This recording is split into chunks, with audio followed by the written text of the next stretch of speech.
Boa tarde, pessoal.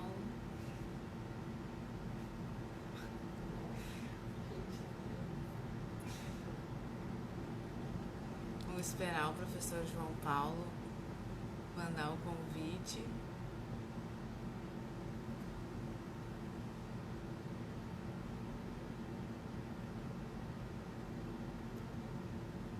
Vamos ver.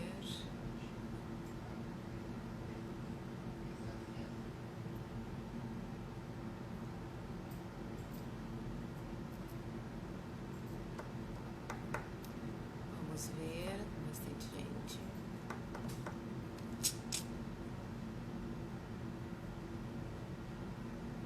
Aí, o professor João Paulo já entrou. Só me mandar o convite para eu aceitar aqui, professor João.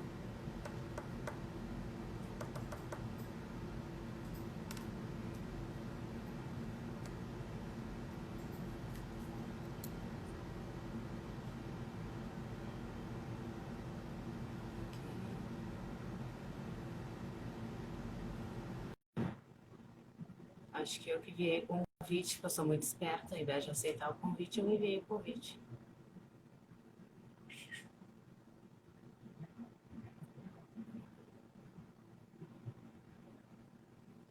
Vamos ver.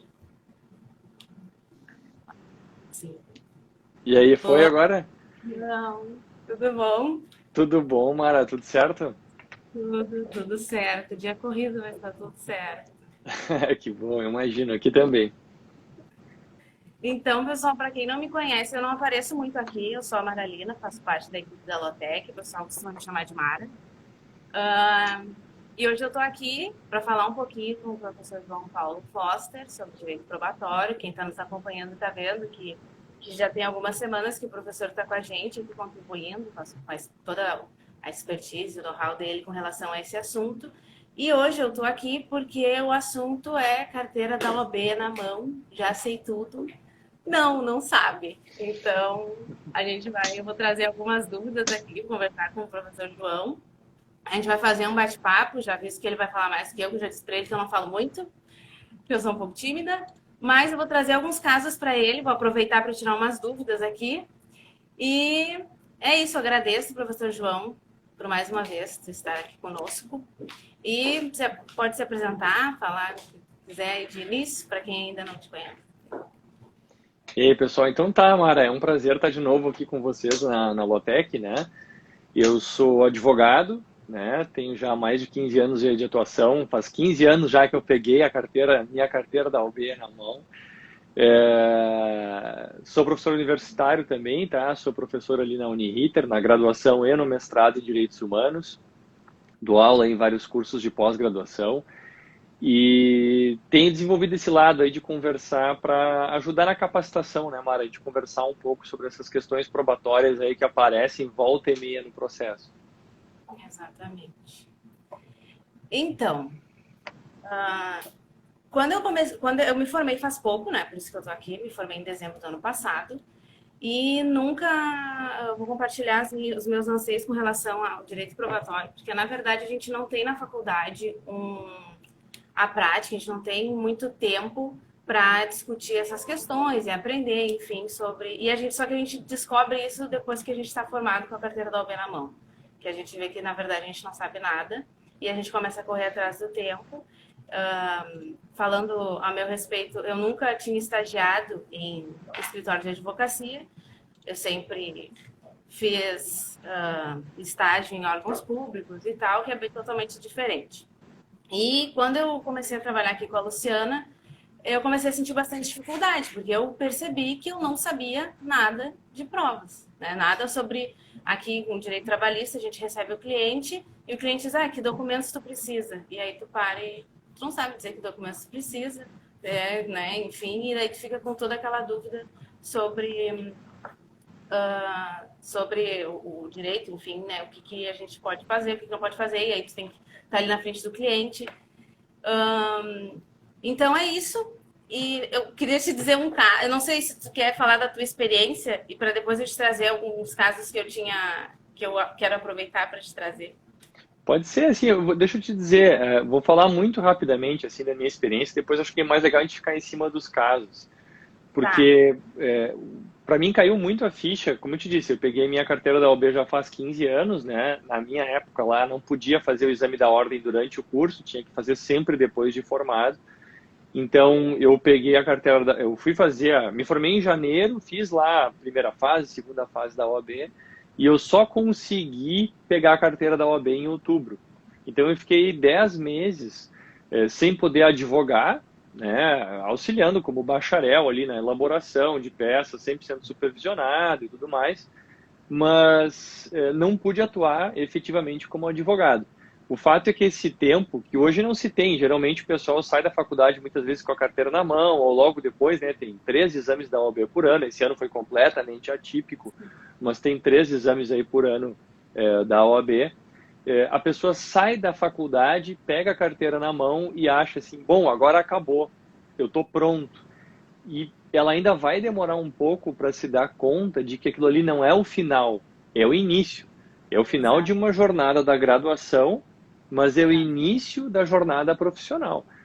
E que o que eu achei o mais grave, porque, claro, Mara, assim, a coisa de fazer estágio, né? Nem todo mundo consegue fazer estágio no curso, ou nem todo mundo consegue extrair tanto do estágio, mas o fato é que se a pessoa não se dá conta disso, são erros que demoram muito para aparecer e a gente acaba demorando muito para aprender com os nossos erros nessa área, né? Então, por exemplo, no momento em que eu ingresso com uma demanda hoje e eu cometo algum equívoco dessa parte probatória que a gente tem conversado tanto agora, eu só vou me dar conta que isso foi um erro daqui a anos, quando esse processo transitar em julgado, porque daqui a pouco isso aqui vai bater lá no Tribunal de Justiça, por exemplo, ou no Tribunal Regional Federal, ou no Tribunal do Trabalho, e aí o desembargador vai dizer o seguinte, olha, faltou tal prova, porque a gente tem uma súmula, faltou tal elemento, porque existe esse entendimento nesse tipo de caso. E aí o advogado se dá conta, meu Deus,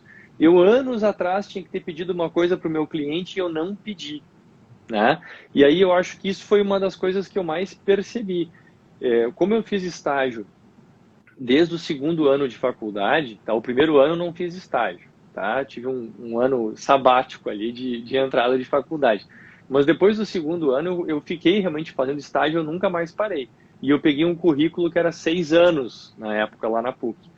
Então eu fiquei 5 anos, longos 5 anos fazendo estágio e vendo ali a rotina, né, me inteirando dos processos, entendendo como é que se faziam os atendimentos, para justamente a gente conseguir o quê? Preparar hoje o futuro do processo, ou seja, eu preparo hoje os próximos vários anos do meu processo. É como se a gente tivesse um filho e a gente, naquele primeiro momento em que ele nasce, eu já tenho que saber a escola que ele vai estudar, eu tenho que saber quem é que vão ser os amigos dele que eu vou convidar para ir na minha casa, tudo naquele primeiro momento. Por quê? Porque depois lá na frente eu não vou ter essa oportunidade. Exatamente. A hora que me fez lembrar os primeiros dias, eu fazendo as peças, enfim, né, colocando... E a Luciana também disse, mas de onde é que tu tirou isso, cara? Foi da tua cabeça? Porque lá na frente vai me dar problema. Lá na frente, se tu não olhar, se tu não analisar, vai me dar problema. E é realmente isso, assim. Eu tenho a sorte de ter alguém para me chamar a atenção. Mas agora que falasse assim, me lembrei justamente disso.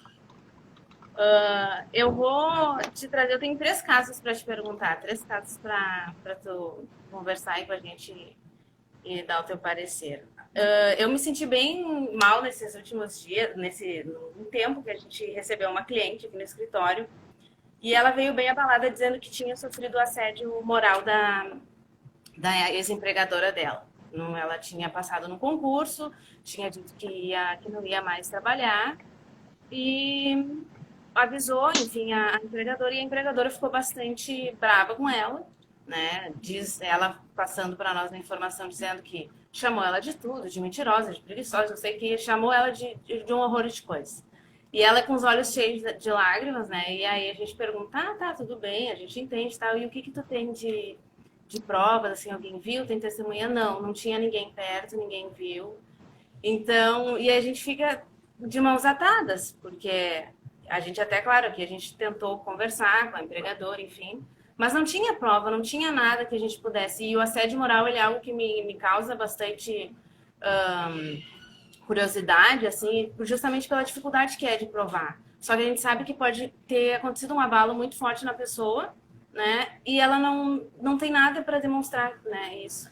Então, não sei o que tu pensa sobre isso, a questão da assédio moral, enfim, da prova. Olha, Mara, eu vou te dizer o seguinte: existem casos, né, que a gente sabe que são casos seriados, né, que são casos de litigância de massa. Para esses casos também existe uma necessidade de estratégia probatória e tudo mais, mas às vezes os caminhos são um pouco mais fáceis porque eles são uma litigância de massa. Agora, existem casos de extrema complexidade, tá? De grande complexidade, que vão demandar um cuidado ainda maior com essa questão que a gente vem chamando aí de planejamento probatório ou de estratégia probatória. Que é o quê? É a ideia da gente entender, primeiro, né, qual é o direito material envolvido naquele caso. Então, a pessoa tem que entender o que é o assédio moral, como é que o nosso ordenamento repudia isso, etc, etc, etc. Mas, ok, entender conceitualmente o que é o direito do cliente é uma coisa, né, é o mínimo. Né? Então, quem atua em direito do trabalho vai ter que entender de vários temas ligados ao direito material. Né? Assim, tu não tem nenhuma dúvida do que é o assédio moral, da gravidade dele, etc, etc, etc. E às vezes os casos que as pessoas nos contam nos deixam assim ultrajados, porque a gente sabe que às vezes na intimidade da relação de trabalho, por exemplo, acontecem coisas que são tenebrosas, coisas que ninguém realmente consegue ver. Por quê? Porque se trata às vezes de uma relação de empregado doméstico, porque só tem aquela pessoa ali trabalhando naquele local de trabalho, ou a pessoa é a única funcionária, o único funcionário, ou a pessoa trabalha num setor específico que não tem outras pessoas e por aí vai, né? E volta e meia eu me deparo com exatamente esse problema que tu está trazendo, tá, Mara? O que eu faço se o meu cliente não tem nenhuma prova do que aconteceu com ele? E aí vem uma situação muito complicada. Por quê? Porque a gente faz a escuta, né? A gente ouve o cliente, poxa, recebe aquele problema, tenta confortá-lo com as poucas ferramentas que a gente tem no direito para isso, né? A nossa humanidade ali para confortar a pessoa naquela situação super difícil que ela está, porque talvez seja a primeira vez que ela está falando isso para alguém, né? Talvez ela não tenha contado nem para o cônjuge dela ou dele, talvez não tenha nem contado para os familiares, está pela primeira vez conseguindo se abrir. E daí o advogado vai dizer uma coisa que é muito dura, mas precisa ser dita.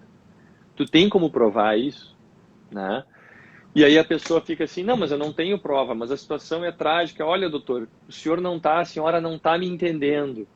Foi muito sério o que aconteceu. E daí a pessoa começa a ter uma certa mistura. Por quê? Porque o advogado, quando ele começa a ouvir o caso, ele já começa a pensar com a cabeça de quem vai julgar o caso, né? Que é a cabeça do juiz. Porque a gente sabe que essa interlocução, né? Quem é que leva a fala do cliente para o juiz ouvir? O advogado. Então a gente tem que contar essa história de uma forma que convença o juiz, né, de que sensibilize ele a ponto de ele condenar a outra pessoa pelo que aconteceu. E aí, se não tem prova, é um problema muito grave. Eu vou te dizer o seguinte, tá, Mara? Especialmente nesses casos de assédio moral. O que eu vejo? Quanto maior é a sofisticação, maior é a complexidade do trabalho que a pessoa desenvolve, mais velado é o assédio. Tá? Mais oculto, mais escondido é o assédio. Por que eu estou dizendo isso? Porque assim, vai lá, se tu tem às vezes, volta e meia aparece isso na imprensa, né? Tem um setor de vendas lá de uma determinada empresa e o vendedor lá que não atinge a meta ganha o prêmio Tartaruga, passa por um corredor polonês, é humilhado, colocam a foto dele no elevador lá, vestido de sei lá o quê, sacaneiam o cara, é uma coisa muito mais escancarada. Agora, quando a gente vai para alguns ambientes, como por exemplo, um ambiente universitário, tá? Para funcionários que trabalham, para professor universitário, certo? Ou mesmo para advogados, médicos, né, que trabalham em contextos de maior complexidade. O assédio muitas vezes é muito velado, né? É muito difícil de caracterizar. Eu tive uma situação muito delicada em meio acadêmico, tá?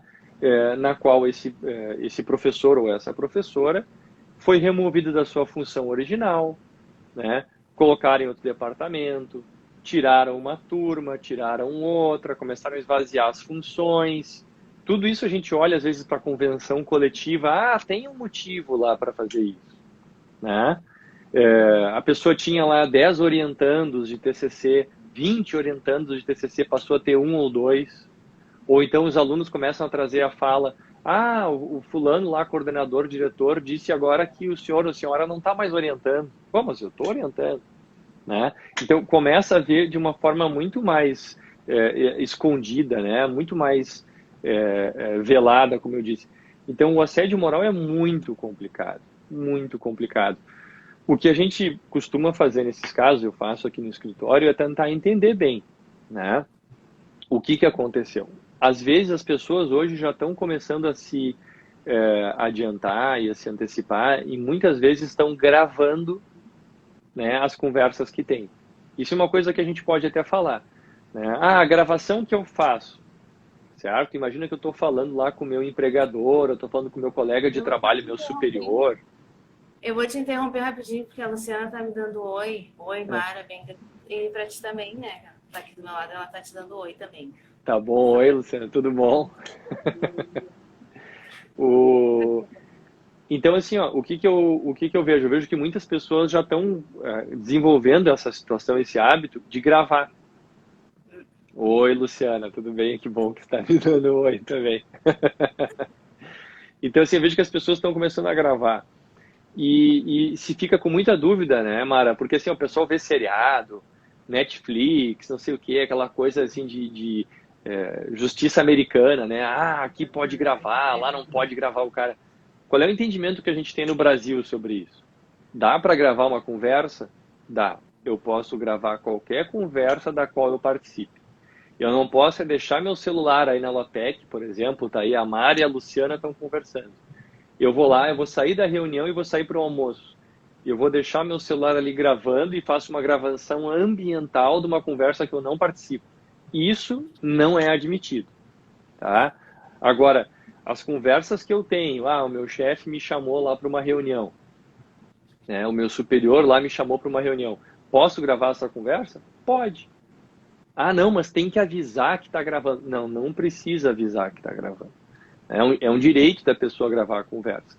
Se quiser avisar, não tem problema, mas não vai remover a validade da gravação não avisar, né? O que vale também para o outro lado da moeda, porque às vezes a pessoa pode chamar para uma reunião rápida e naquela reunião ser infeliz, usar uma expressão infeliz que talvez não caracterize assédio, alguma moral, alguma coisa assim, mas a pessoa também tem que se dar conta dessa possibilidade de estar sendo gravada, né, Mara?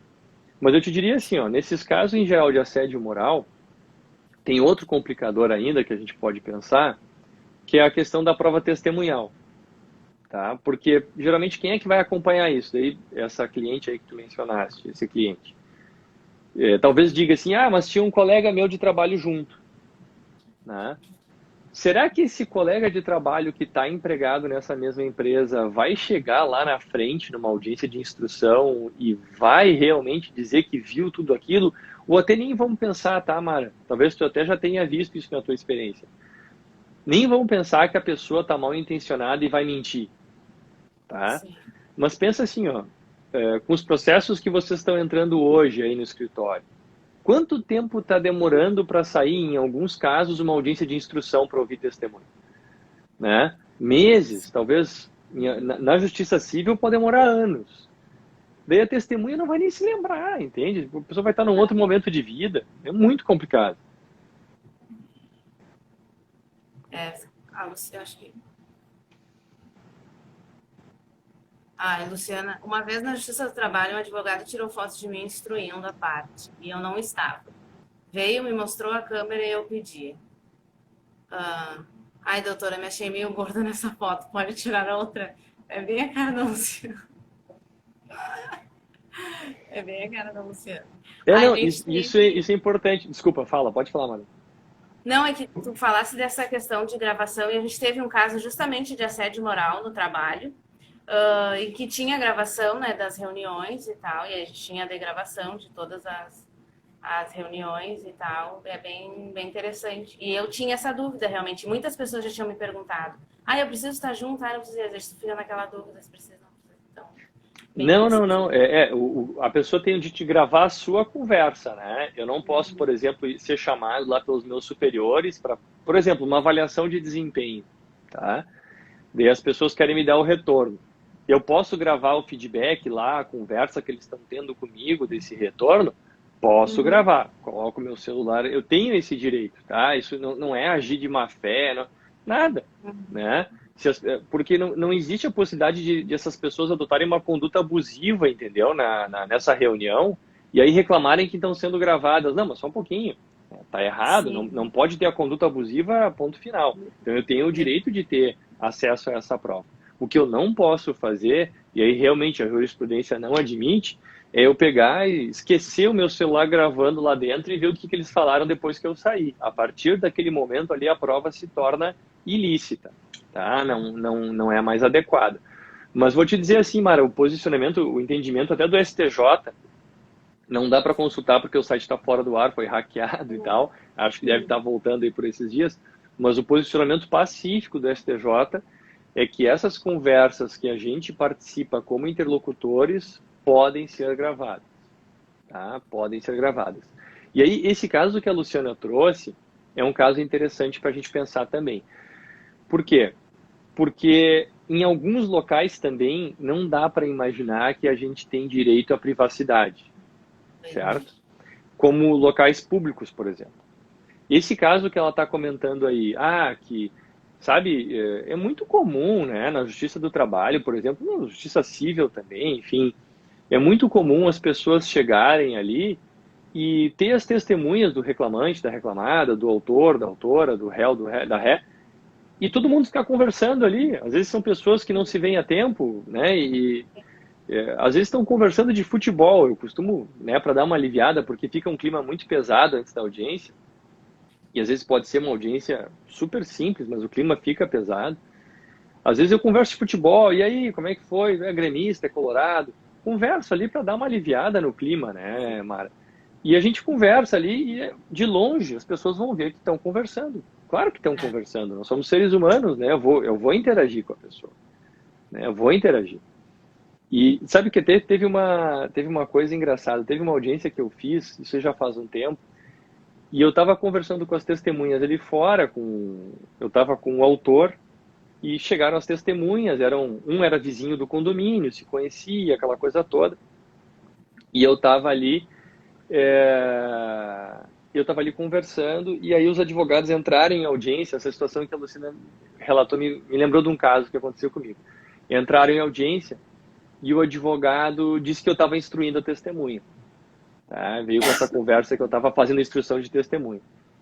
E aí eu disse, doutor, não fiz instrução nenhuma, eu conversei com as testemunhas, sim, ali fora, não tenho por que negar, tem imagens aí das câmeras do próprio foro e tudo mais, mas eu não instruí testemunha com conteúdo de resposta nenhum e tal, tal, tal.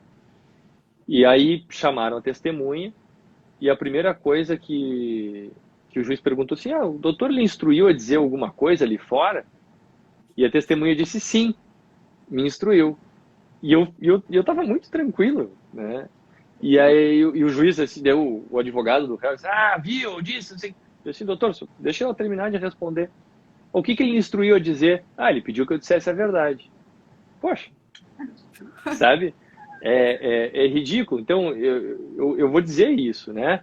Diz a verdade, diz o que tu te lembra, né? Vou conversar com a testemunha e eu digo assim, olha, dá a resposta mais natural possível. Se tu não te lembra, diz que tu não te lembra. Né? Não fica querendo ali ajudar, o que é a pior coisa que existe. A testemunha assim, eu estou indo para ajudar. Isso é a pior testemunha que existe. De preferência, eu até desisto de ouvir, se for o caso. Porque essa pessoa vai atrapalhar muito, não vai ajudar em nada. Boa, boa. Rede social. A gente teve um caso aqui bem, bem complexo. É um caso, é uma execução, já está em fase de execução. E a reclamante, nós representamos a reclamada, né? E a reclamante tá, claro que quer o crédito, né? Quer satisfazer o crédito, então de todo jeito ela quer dizer que tem sim valores para para bloquear, enfim. E ela utilizou a rede social para isso, né? Para dizer que sim, que a reclamada tinha, o reclamado tinha um emprego atual, porque qual era o caso? Atualmente, com a questão da pandemia, né, ele não tem mais uma academia, e ele não tem mais essa academia, e ele não tem mais fonte de renda, né, não tem de onde tirar dinheiro. E ela dizia que sim, que tem, e eu vou mostrar aqui as fotos nas redes sociais dele viajando para não sei aonde, dele aqui no, com essa profissão tal, né? E até fotos mais antigas, assim, nem eram fotos de agora, eram fotos lá de 2016, 2017. E aí, claro, quando a gente mostrou as fotos, eu falei, ai, Luciana, e agora? Não sei o que. Ela disse, não, isso aí não, vamos conversar com eles, né, para tentar entender. Então, é um problema, né, essa questão das redes sociais.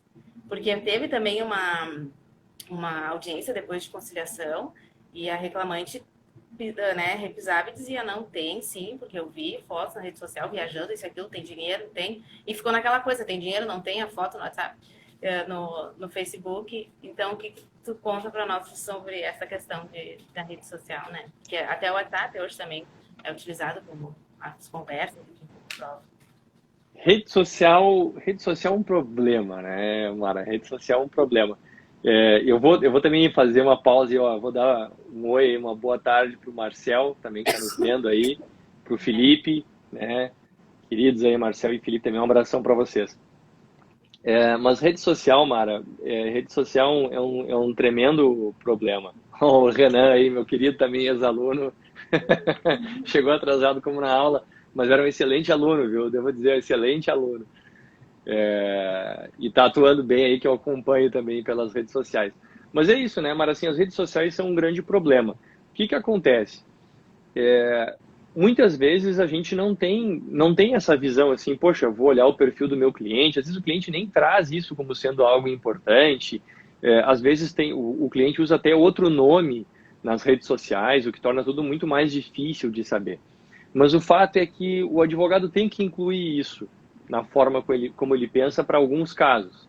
É claro que se a gente vai discutir uma revisão do valor base, do IPTU, do não sei o quê, uma coisa super técnica de tributário, tem muita coisa que não vai ser relevante em rede social, né? Tem várias áreas que não vai ser.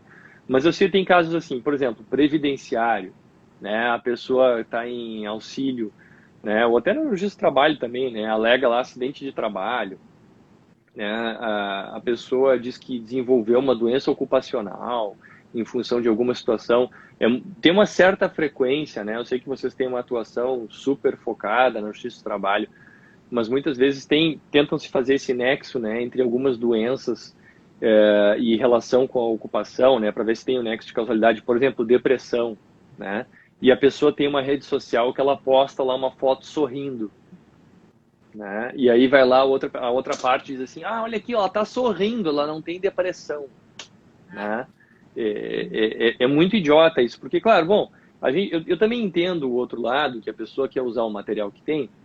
Sim. Mas o fato é que a gente ainda tem um judiciário que é muito conservador e que, por até uma certa orientação, muitos juízes não têm rede social.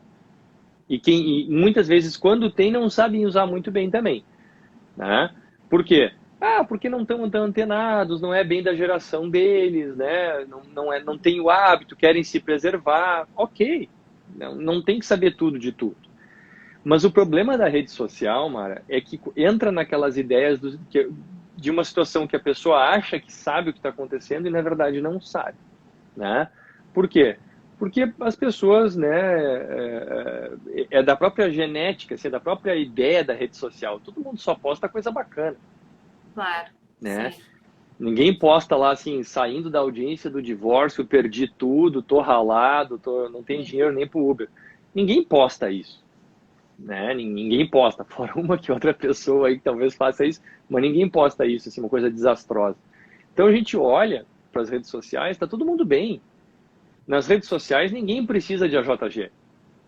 Né? Tá todo mundo dirigindo carro bacana, viajando, comendo em restaurante legal, se vestindo bem, né? a mulher tá maquiada, o cara tá com bastante cera no cabelo, né? Tá tudo maravilhoso, né? Ó, a Jéssica vai dizer, as pessoas vão postar os seus momentos felizes, porque a pessoa quer compartilhar aquilo. E às vezes a pessoa posta uma foto triste, não, desculpa, sorrindo, não quer dizer que a pessoa não tenha depressão, sabe? Com certeza. É demais. E também não vamos exigir, que nem a Mariana colocou aí, não vou exigir que as pessoas agora, assim, tu tem que fazer postagem tu estando triste para provar depressão. Não, né? Não é esse o lado. Mas o fato é o seguinte, tá, Mara? De qualquer jeito, tá? Tem que ter um cuidado com as redes sociais. Tem que ter cuidado com o que a gente posta lá. Né? Por quê? Porque isso aí depois lá na frente vai acabar sendo utilizado. Tem casos aí de juiz que acessa a rede social, né? Acho que o próprio Marcel aí, nosso querido Marcel já contou um caso aí de rede social que ele acessou a rede social, né? Do reclamante, se não me falha a memória, justamente para identificar uma situação lá de simulação, né? De lead simulada, eu acredito. Então, a gente tem que pensar o seguinte, a gente tem que pensar que as redes vão ser vistas, né? As redes vão ser acessadas. E aí, o que eu quero que seja visto? E às vezes as pessoas, né, abrem mão de muito da sua privacidade, né, Mara? As pessoas colocam de tudo lá, de tudo, detalhes, assim, detalhes. Só falta colocar lá o número do CPF, senha do banco, assim, porque o resto tá lá, Até sabe? telefone. Oi? Até telefone a gente vê às vezes nas redes sociais. Isso eu acho curiosíssimo, assim, as pessoas que colocam o celular pessoal na rede social. Tipo, fora uma pessoa que faz atendimento, que quer trabalhar com aquilo e tal, mas, sabe? E às vezes não é nem fechado para amigo, né? A Luciana colocou o Insta do Ricky Martin ali. Verdade, é só felicidade, né? Tá sempre bronzeado, né? Feliz, né? Tudo certo. Mas é mais ou menos isso. E isso é um problema, porque isso vai ser valorado e muitas vezes no judiciário não está se dando conta de que isso é somente uma parte da realidade. Isso não representa o todo, isso não é as 24 horas da vida da pessoa, né? Boa. Tu falou em depressão, e aí casa bem com um caso que a gente teve aqui que também me chamou bastante atenção. Acho que foi um dos primeiros casos que eu vi de burnout e depressão, enfim, né, em função do trabalho. E eu e a Luciana, bem preocupada, porque a menina queria, sim, entrar com a ação, só que ela estava realmente no limite, né, da depressão. E a gente tinha que ter um cuidado com ela, né? Tinha que ter, até na questão do depoimento pessoal, enfim, e a gente ficou com muita dúvida. A gente chegou a trabalhar na petição, a gente chegou a discutir isso, e a gente sempre ali preocupada com a saúde mental dela, né? E para ela era muito importante essa ação contra a empresa, e só que ela estava definhando, aquilo estava tomando conta dela, né? E a gente começou a discutir sobre a questão da prova antecipada, porque ela corria o risco de ser internada, enfim, e se discutiu isso, né? Quem sabe agora que ela está um pouco melhor, que ela está estável, a gente tenta essa questão da prova antecipada. Eu não tinha, como eu falei, eu não tinha experiência com escritório e não sabia dessa possibilidade, né, da prova antecipada. Enfim, queria que tu comentasse com a gente, já tirasse a dúvida com relação a isso. O que tu acha de prova antecipada? Eu vejo assim, né? Tem várias coisas que são muito do dia a dia do advogado que, ainda que na faculdade se veja isso, é muito rápido, ou às vezes se viu há muito tempo. Produção antecipada de prova, por exemplo, quando dá tempo de eu falar na minha aula lá, de processo de conhecimento, processo 1, sei lá, 20 minutos, 30 minutos de uma aula, né, de um curso de 5 anos. Então imagina, tu teve isso na faculdade, chegou a ter essa matéria na faculdade de produção antecipada? Não. Pois é. E o que acontece? Eu vejo que isso tem muito a ver com o que tu estava falando antes também, daquele caso do assédio moral, sabe? Porque às vezes até para evitar essa questão das testemunhas que vão ser ouvidas muito lá na frente e alguma coisa assim, A produção antecipada, alguns aí preferem falar em produção autônoma, né, de prova. Essa produção, enfim, como seja de prova, ela pode ser muito importante para tomar algumas decisões no processo, sabe, Mara? Porque se tu consegue fazer isso, imagina, o que é a produção antecipada de prova? Vamos falar um pouquinho sobre isso. É uma ação que eu entro, né? Não é ainda a ação principal que a gente chama, não é uma ação na qual eu já tenho um pedido de condenação, por exemplo, não.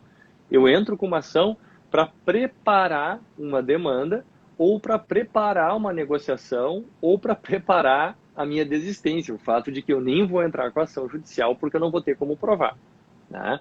Porque aquilo é aquela coisa do advogado cético, né? Do advogado que duvida do cliente, que é uma coisa super chata, né, Mara?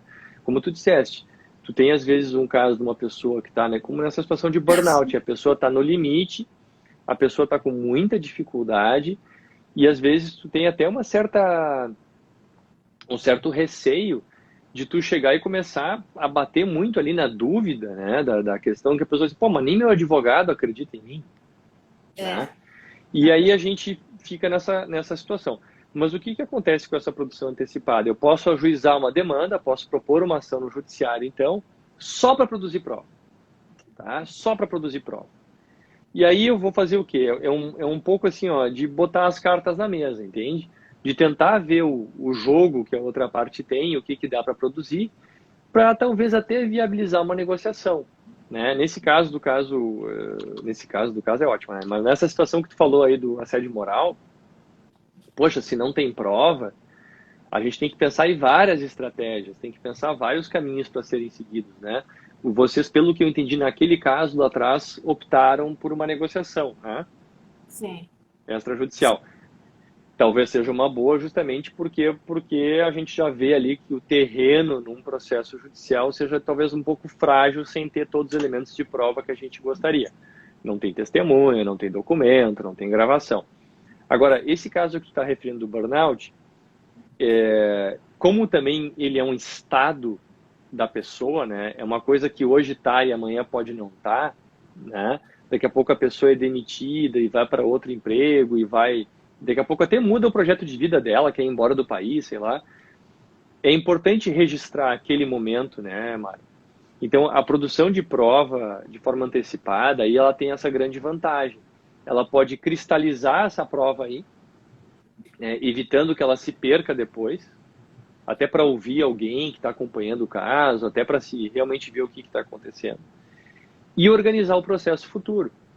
Por quê? Porque se a gente entra, né, às vezes a pessoa entra, fica super empolgada, né, aproveitando esse nosso tema. Peguei a carteira da OAB na mão, chegou um cliente no escritório. Chegou meu primeiro cliente, ele trouxe aqui um caso, eu vou entrar, vou mostrar para ele que eu vou ser rápido, amanhã eu estou entrando com a inicial dele. E aí não pensou em nada do caso, a chance de dar errado é muito grande. Não dá para contar com a sorte, né? Porque quando a gente conta muito com a sorte, o azar costuma aparecer. Então, o melhor é o quê? É ter essa estratégia, esse planejamento probatório claro.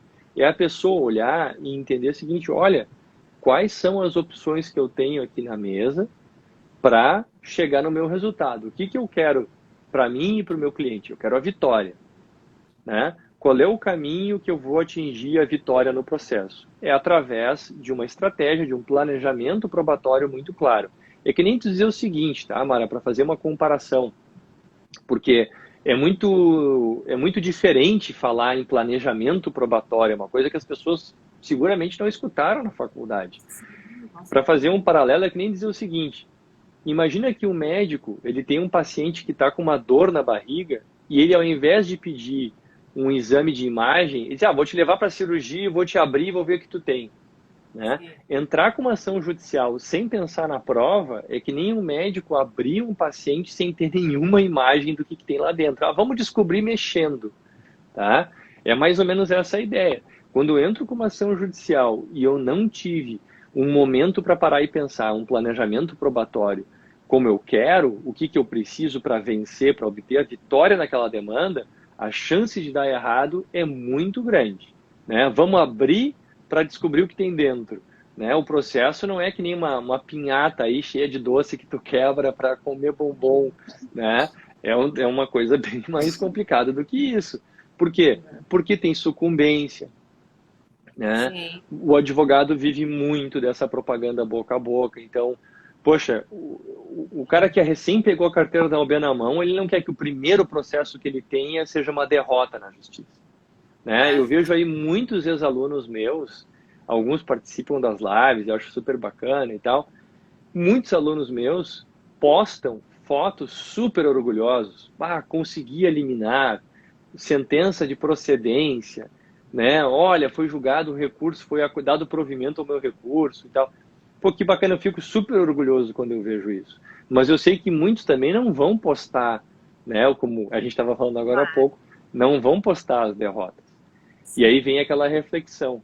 Essa derrota aí, muito possivelmente, poderia ter sido contornada com um planejamento probatório mais claro, né? Para o quê? Para ajuizar essa produção antecipada de prova que tu falou, para a gente conversar mais tempo com o cliente, né? Conversei hoje, vou marcar mais uma consulta amanhã, vamos de novo, vamos conversar mais um tempo. Poxa, mas vou gastar mais 1 hora conversando com o cliente, tá bem, vai perder 5 anos no judiciário então, né? Ao invés de perder essa hora. Então não dá para ter esse imediatismo, assim, não dá para ter essa coisa de, eu vou fazer isso, vou entrar com a ação e pronto. Não, pensa um pouco, raciocina um pouco, né? Fora desses casos, e eu já tive, claro, já tive casos de situação de urgência que tem que entrar com a ação em 24 horas, a gente sabe que isso acontece, mas não é a maioria dos casos, né? E quando isso acontecer, o advogado também tem que estar preparado. Pois é. Essa é a questão para a gente que recém pegou a OAB, a preparação, né? A gente não tem muito pouco, né? Eu esperando a prova da OAB ainda, segunda fase, sofrendo, para pegar minha carteirinha na mão e vamos ver o que vai ser daqui para frente. Eu não sei se tu quer trazer. As minhas dúvidas, as dúvidas que eu tinha, que eu aproveitei para tirar contigo hoje, eram desses 3 casos. Eu não sei se tu queres que eu falar algum outro caso, trazer alguma coisa interessante. Sim, sim, sim, pode ser, pode ser. Eu acho assim, ó, é muito engraçado, né? Porque eu estava pensando muito nessa ideia, nessa provocação aí da Lotec, peguei a carteirinha na mão e tal. E é muito frequente, né, Mara, é o seguinte, o advogado que recém pegou a carteira na mão, advogado recém-formado, ou que ele realmente só pegou a OAB agora, é muito frequente que ele tenha uma área que ele goste mais do direito, é muito natural isso, né? Tu gosta do direito do trabalho, outro gosta de previdenciário, outro gosta de civil, tributário, por aí vai, penal. Mas, na verdade, o advogado, no início da sua atuação, ele aceita tudo quanto é caso, né? Ele acaba É, aceitando uma ampla variedade de casos porque ele não vai selecionar cliente. A gente sabe, o mercado é complicado, são milhares de advogados novos sendo despejados no mercado todos os anos, e o advogado, né, ali que está iniciando, ele tende a aceitar casos completamente diferentes, uma reclamatória, um consumidor, um divórcio, um inventário, né, vai pegando o que vai aparecendo. E não tem problema porque a formação do advogado é uma formação generalista, né?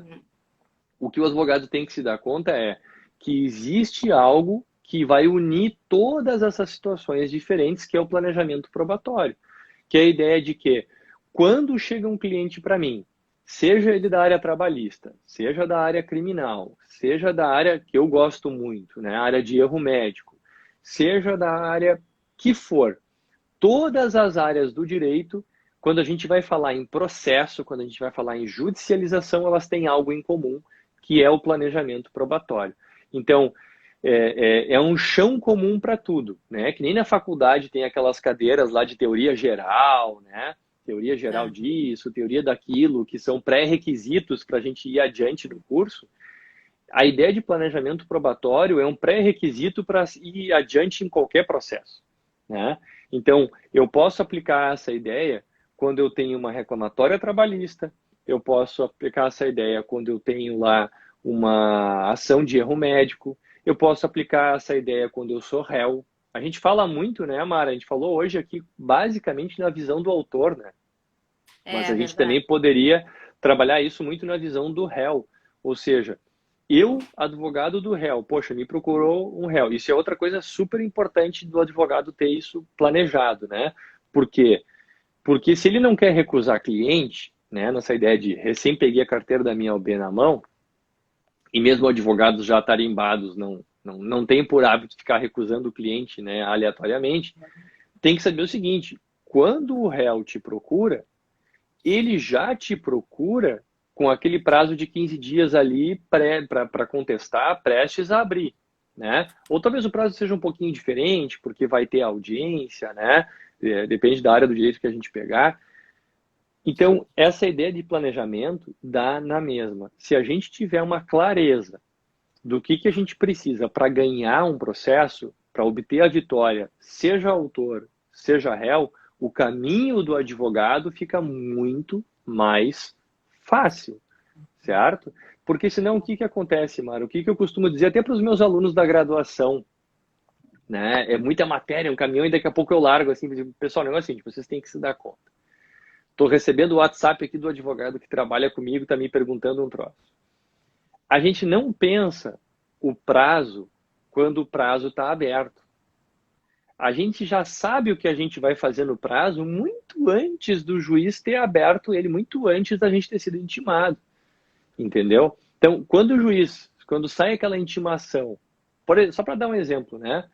Diga ao autor, digam as partes, as provas que querem produzir, sob pena de preclusão, justificando, as não sei o que lá, né, que é um despacho super comum lá do processo civil.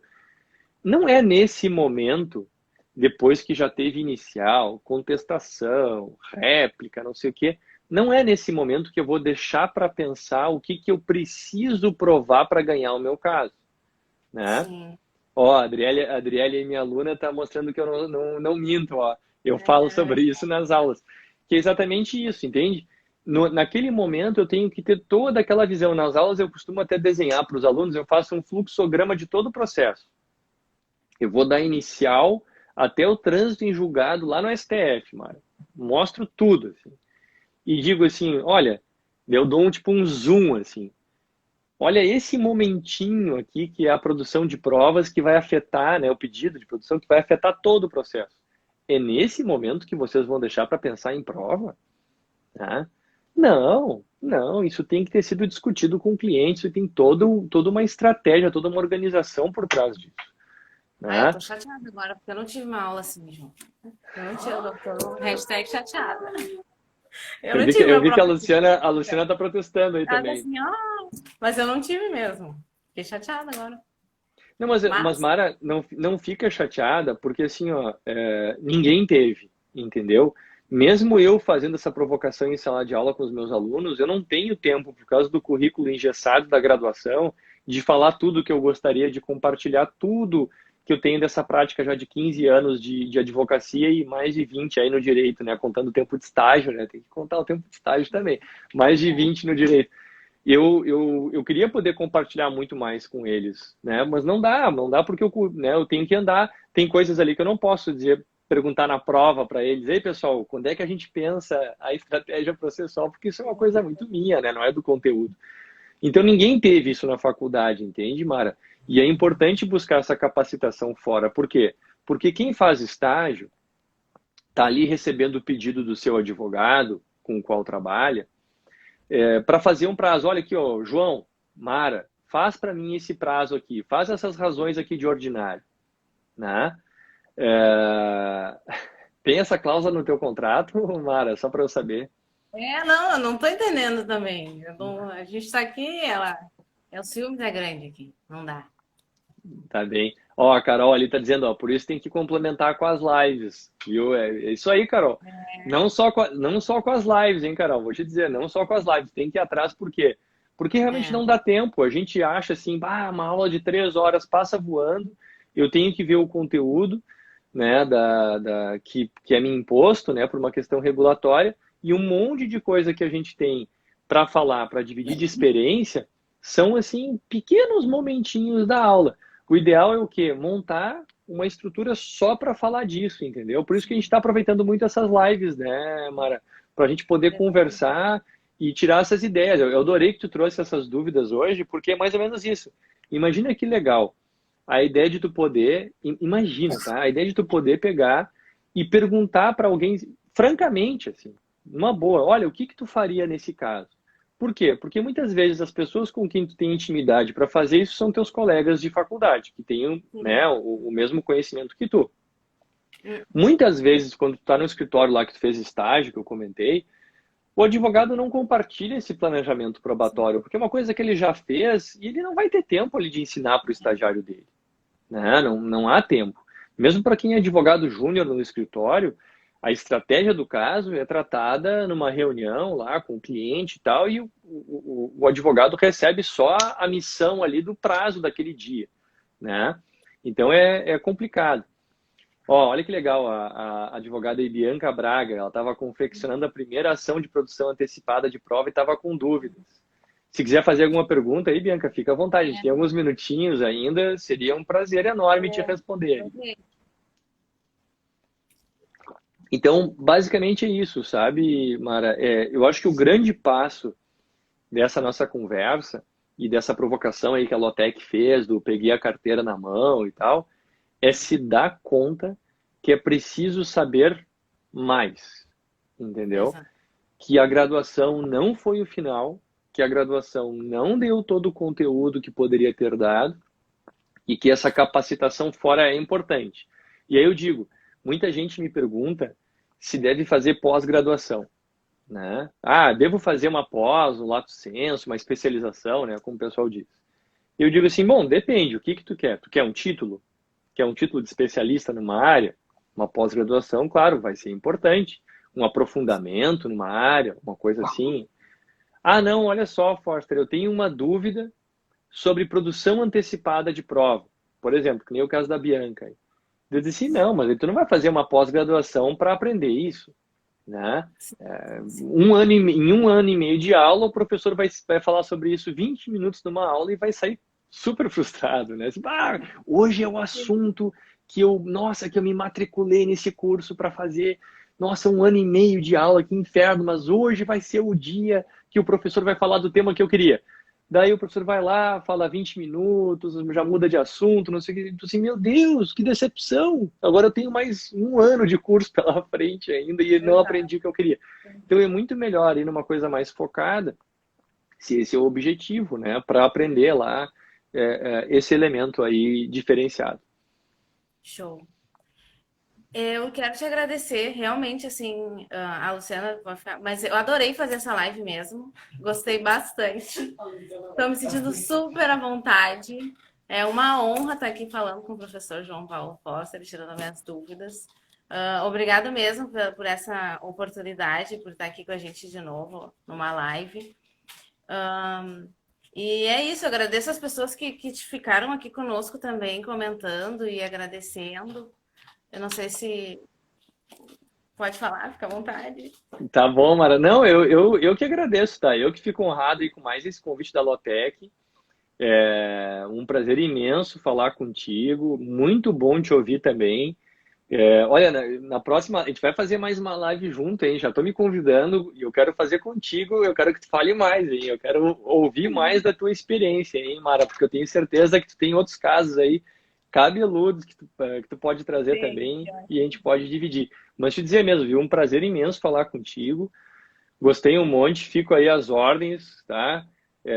Sempre que quiserem trocar uma ideia aí sobre direito probatório, eu tô às ordens, tá? Muito obrigado mesmo pela oportunidade.